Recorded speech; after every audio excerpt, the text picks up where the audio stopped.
चंद्रयान-3 की ऐतिहासिक सफलता के बाद अब भारत के इसरो का डंका पूरी दुनिया में बज रहा है।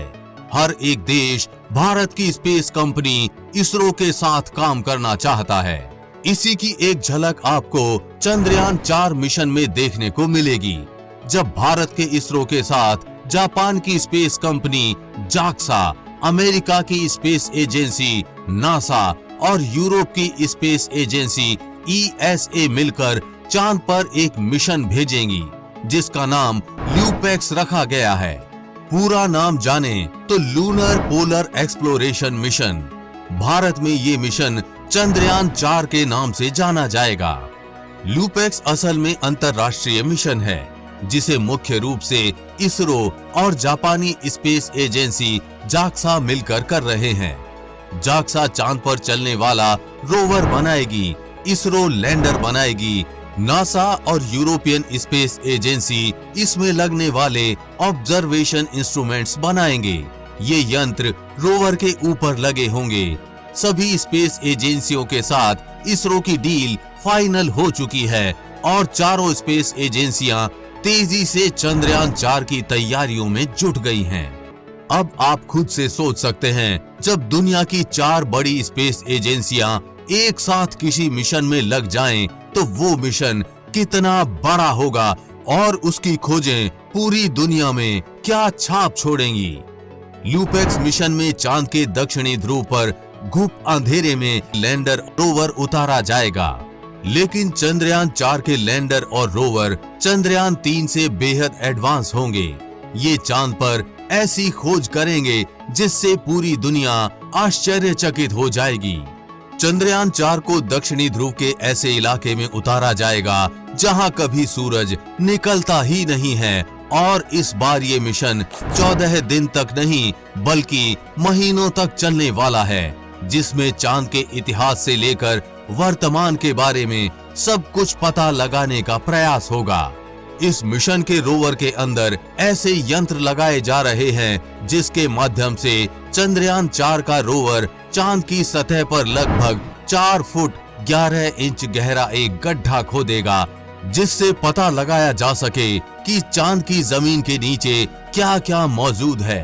साथ ही इस गड्ढे की मिट्टी को वापस से पृथ्वी पर लाया जाएगा, यानी जैसे चंद्रयान-3 के लैंडर को वापस पृथ्वी पर लाने का कोई प्लान नहीं है, और ये जब तक काम करेंगे तब तक इसरो को डाटा भेजेंगे और उसके बाद चांद की सतह पर ही निष्क्रिय हो जाएंगे। लेकिन चंद्रयान-4 मिशन में ऐसा बिल्कुल नहीं होगा। चंद्रयान-4 मिशन का लैंडर काफी एडवांस होगा। लैंडर अपने प्रयोग करने के बाद चांद की सतह से बहुत सारे सैंपल्स लेकर वापस उड़ेगा और पृथ्वी पर वापस आएगा। इसकी एक झलक आपने कुछ दिन पहले देखी थी, जब चंद्रयान-3 को इसरो ने चांद की सतह पर वापस उड़ाया और उसकी लैंडिंग की जगह बदल दी। ये प्रयोग चंद्रयान-4 मिशन के लिए किया गया था, यानी इस बार हमारा चंद्रयान चांद पर जाएगा भी और वहां से बहुत सारे सैंपल्स लेकर पृथ्वी पर वापस आएगा भी। इस मिशन का लैंडर इसरो को बनाना है, इसलिए इसरो ने इस प्रयोग को अंजाम दिया।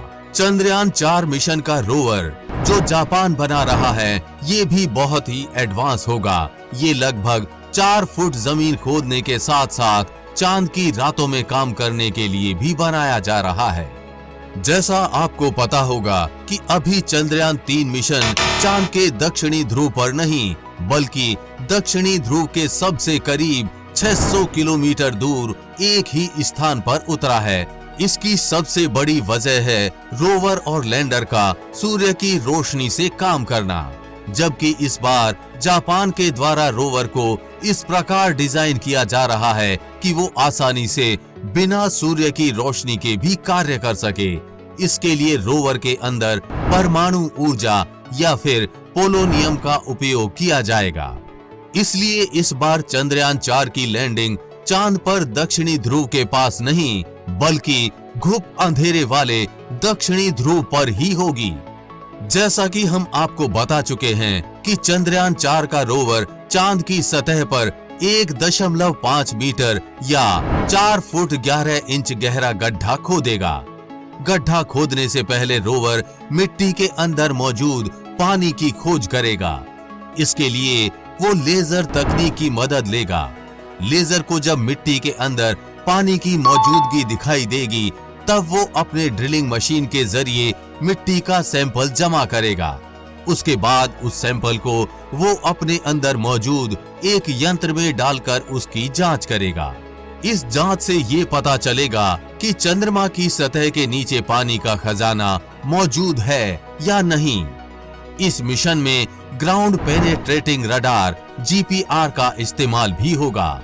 इसके माध्यम से जमीन के अंदर 1.5 मीटर तक बिना खोदे ये पता लगा लेगा कि जमीन के नीचे क्या मौजूद है।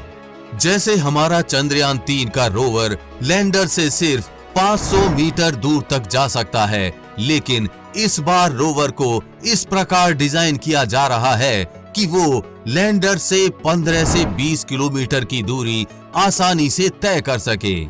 और इस बार चांद की रातों में चंद्रयान 4 के रोवर को स्लीप मोड में डालने की भी जरूरत नहीं होगी, क्योंकि इस बार रोवर चांद पर रात हो या फिर दिन काम करेगा और उसका डाटा हम सबसे शेयर करेगा। चंद्रयान 4 के रोवर और लैंडर का कुल वजन 6000 किलोग्राम होगा, जबकि पेलोड का वजन 350 किलो के आसपास होगा। लूपेक्स मिशन को लेकर चारों देश भारत, अमेरिका, जापान और यूरोप के साइंटिस्ट काफी सकारात्मक हैं। इस साल अप्रैल में जापानी डेलीगेशन भारत आया था। डेलीगेशन ने चंद्रमा पर लैंडिंग साइट के बारे में इसरो से बातचीत की थी। आइडियाज शेयर किए गए थे, साथ ही अन्य लैंडिंग लोकेशन को भी खोजा गया था। ये मिशन 2026 से 2028 के बीच पूरा हो सकता है। इस मिशन के बारे में केवल अभी यही जानकारियां सामने आई हैं। ये मिशन इससे भी कहीं ज्यादा एडवांस हो सकता है। चंद्रयान 4 में रोवर और लैंडर ही भेजे जाएंगे। इस मिशन में इंसानों को भेजने का कोई प्लान नहीं है।